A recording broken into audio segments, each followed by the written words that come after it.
Learners welcome back. एक बार इस chart को देखिए और बताइए इस चार्ट में प्रॉब्लम क्या है। प्रॉब्लम ये है, यहाँ बहुत सारे सपोर्ट एंड रेजिस्टेंस ड्रॉ किए हुए हैं।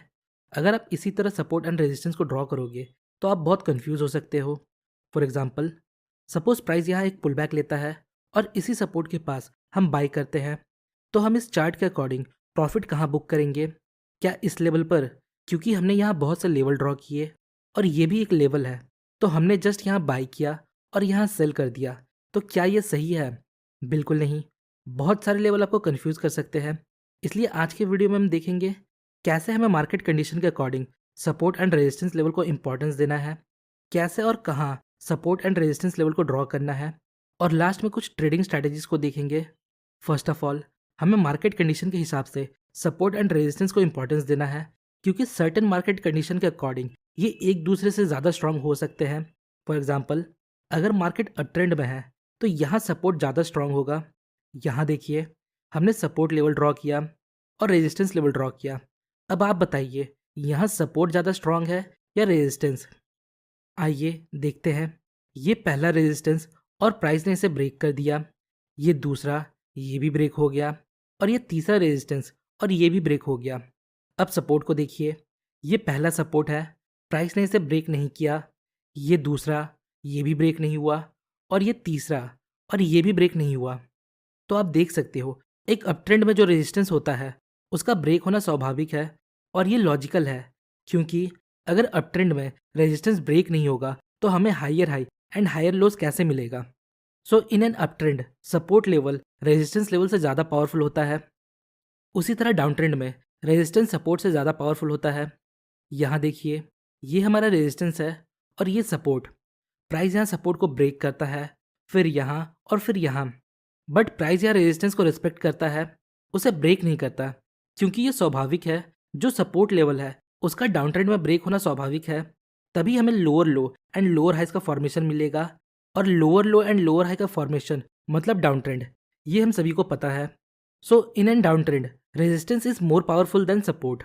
सो नाउ द क्वेश्चन इज, हमें support and resistance level draw कैसे करना है? यहाँ देखिए, मार्केट अभी अप ट्रेंड में है, तो अप ट्रेंड के समय हमें सपोर्ट को ज़्यादा अटेंशन देना है। सो हमें यहाँ सपोर्ट लेवल ड्रॉ करना है। तो इसके लिए हमें मोस्ट रिसेंट स्विंग को देखना होगा। तो ये एक स्विंग पॉइंट है और ये एक स्विंग है और ये भी है। तो हमें रिसेंट के दो स्विंग पॉइंट्स को देखना है, जो ये पॉइंट्स है। नाउ अब हम रेक्टेंगल बॉक्स के हेल्प से सपोर्ट लेवल को ड्रॉ करेंगे कुछ इस प्रकार। ये रेक्टेंगल टूल आपको टूल बॉक्स के सेक्शन में मिल जाएगा।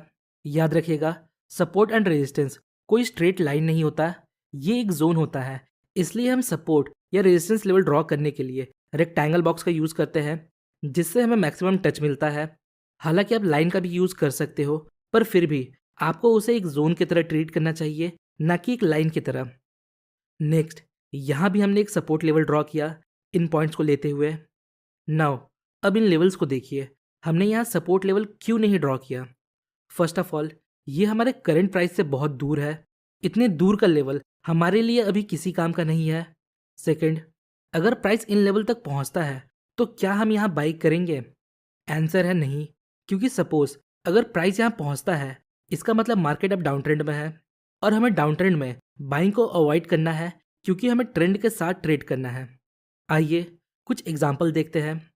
तो यहाँ मार्केट डाउन ट्रेंड में है, मतलब यहाँ हमें रेजिस्टेंस को ज़्यादा अटेंशन देना है। जब प्राइस रेजिस्टेंस के पास आएगा तो हम प्राइस एक्शन और कैंडलस्टिक को देखकर ट्रेंड के साथ ट्रेड ले सकते हैं। सो हमें रीसेंट दो स्विंग पॉइंट के बेस पर रेजिस्टेंस लेवल ड्रॉ करना है। तो प्रोबेबली ये हमारा एक रेजिस्टेंस होगा और ये दूसरा। अगेन हमने यहाँ एक जोन मार्क किया, ना कि एक सिंगल लाइन। अब देखिए, ये भी रेजिस्टेंस है, पर हमने इन्हें मार्क क्यों नहीं किया? सिंपली ये करंट प्राइस से बहुत दूर है, और अगर मार्केट यहाँ तक जाता है इसका मतलब अब डाउन ट्रेंड एंड हो चुका है और हमें ट्रेंड के साथ ट्रेड करना है। ओके, नाउ यहाँ तक हमने सपोर्ट एंड रेजिस्टेंस ड्रॉ करना सीखा। अब समझते हैं कैसे हमें सपोर्ट एंड रेजिस्टेंस को ट्रेड करना है। ऐसा तो नहीं है प्राइस सपोर्ट को जस्ट हिट करेगा और हम उसके बेस पर ट्रेड ले लेंगे, ऐसा तो नहीं होता। तो इसके लिए हमें काइंड ऑफ कन्फर्मेशन चाहिए, मतलब एंट्री ट्रिगर, जिसके लिए हम बहुत से प्राइस पैटर्न का यूज़ कर सकते हैं। पर आज के वीडियो में हम एंट्री ट्रिगर के लिए लॉन्ग विक कैंडल्स का यूज़ करेंगे। इसमें आपको हैमर दिख सकता है, पिन बार दिख सकता है, डोजी दिख सकता है, पर हमारे लिए ये सभी लॉन्ग विक कैंडल है, क्योंकि ये सारे पैटर्न सेम तरीके से काम करते हैं। अगर लोअर विक लंबा है, इसका मतलब ये एक बुलिश है। जब मार्केट ओपन होता है तो सेलर्स प्राइस को नीचे लेकर जाते हैं पर सस्टेन नहीं कर पाते।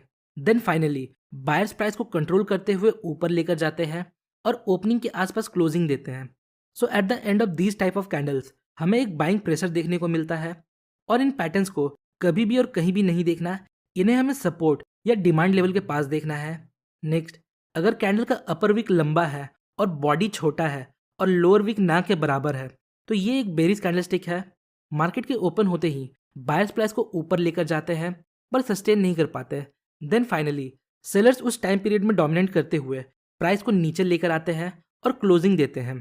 सो at the end of these type of candles हमें एक सेलिंग प्रेशर देखने को मिलता है, और इस प्रकार के कैंडल्स को हमें रेजिस्टेंस लेवल या सप्लाई जोन के पास इंपॉर्टेंस देना है। आइए कुछ एग्जाम्पल देखते हैं। यहाँ देखिए, मार्केट अप ट्रेंड में है। नेक्स्ट, यहाँ हमने सपोर्ट लेवल को ड्रॉ किया। नेक्स्ट, प्राइस इस सपोर्ट लेवल को अप्रोच करता है और यहाँ एक long wick bullish candle form करता है।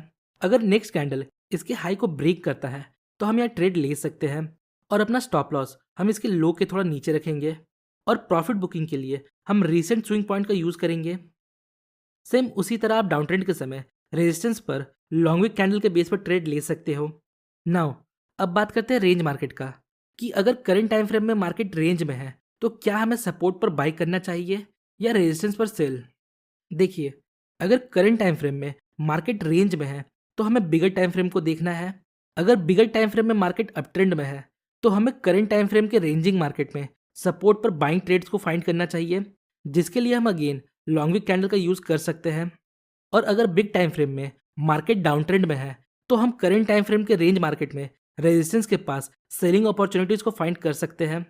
फॉर एग्जांपल, यहाँ मार्केट रेंज में है, हम कंफ्यूज्ड है यहाँ रेजिस्टेंस पर सेल करें या सपोर्ट पर लॉन्ग ट्रेड लें।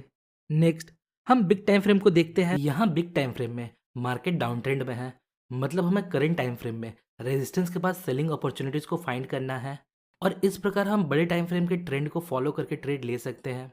तो कुछ इस प्रकार आप सपोर्ट एंड रेजिस्टेंस को ड्रॉ कर सकते हो और उसके बेस पर ट्रेड ले सकते हो। सो होपफुली गाइस आपको इस वीडियो से थोड़ी इन्फॉर्मेशन मिली होगी। अगर आपको वीडियो इन्फॉर्मेटिव लगी तो वीडियो को लाइक और चैनल को सब्सक्राइब जरूर करें। मिलते हैं नेक्स्ट वीडियो में, तब तक के लिए बेस्ट ऑफ लक